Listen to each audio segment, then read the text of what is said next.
Good morning, good afternoon, good evening. That is Jack. I am Connor. This is the 45 Week 3 preview for the Premier League. Some interesting matchups, starting with Liverpool home to Arsenal.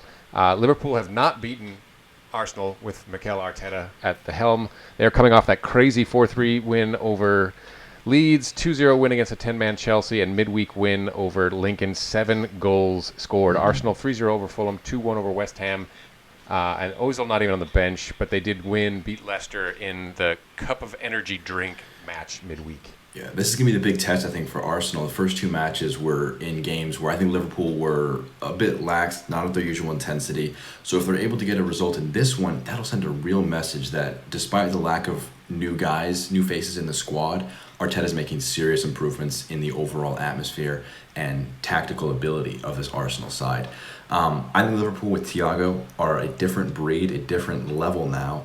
And I think that they'll be wanting to start their new defense on a good note. I think Arsenal won't have enough in the tank, especially with the lack of midfield recruitment in particular, to get out here. I think Liverpool will take the points at Anfield. I like Man City, Leicester City. Is this a beginning of another title charge for Leicester? They are top of the table. 3-0 over West Brom, 4-2 over Burnley, scoring goals in bunches. City with the 1 week delay in their start due to their Champions League performance, coming off a 3-1 win over Wolves. Then Leicester City did lose in the midweek in the Energy Drink Cup. Yeah, I think Leicester, I expected them to take a step back, and I still don't really know what to expect from them. I think they've scored 7 goals, joint most in the league, and they'll have a big test against Manchester City. The big thing was, I think, with Leicester is they were able to handle the sides there and around them. In the olden years, last season, they were able to knock out the sides they should have beaten. Kind of struggled in those big 6 matchups. So it's going to be a question of have they progressed into the next season on a positive note and been able to grow as a team. And Manchester City still looking at center back options, haven't identified their guy to go next to Laporte. So they still are a little fragile, still a little bit off. So this is a match I think is going to be very open, very exciting, and I could see it going either way. I think Manchester City might struggle a little bit because defensively still not completely figured it out yet. And Leicester, I think, might just sneak one out and knock City down a peg early on in the season. This has 4-0 written all over it for Man City. I think they're going to come out and they're just going to just blow Leicester's doors in. They're not going to know what hit them. That's you have much more optimism than I do. City are just insanely good. That's what it comes down to. Sheffield United, Leeds. Sheffield have yet to score, and luckily they're playing Leeds, who evidently only play 4-3 matches.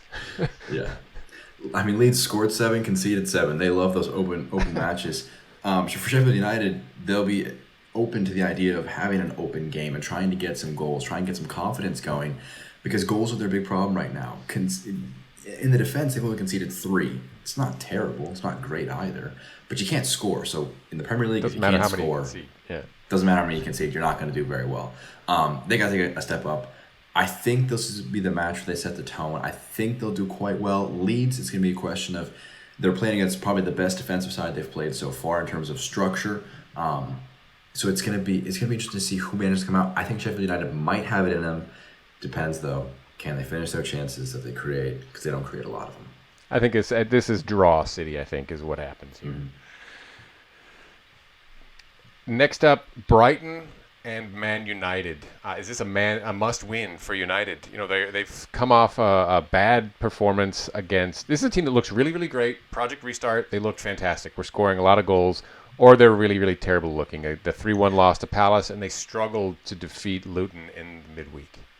Yeah, it really, I think the issue with Manchester United is that they've wanted to make these recruitments late in the window to try and knock down the price because they haven't been able to sell players off.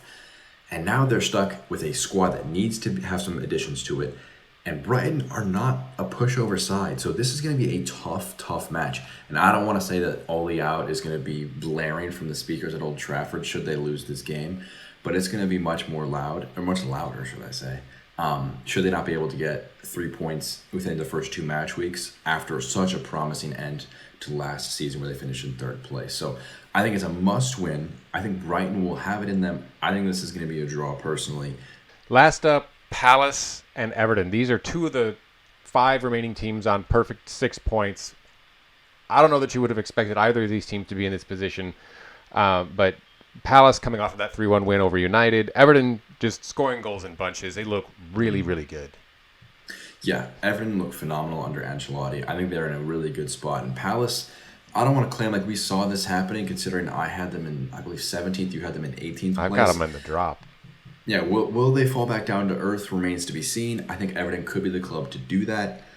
I think Hodgson's doing a really good job with, I think, a limited squad in terms of attacking productivity. They dominated against Manchester United last week, and they made themselves look really good, especially in the Zaha first looked week. great. Zaha looked like a man reborn.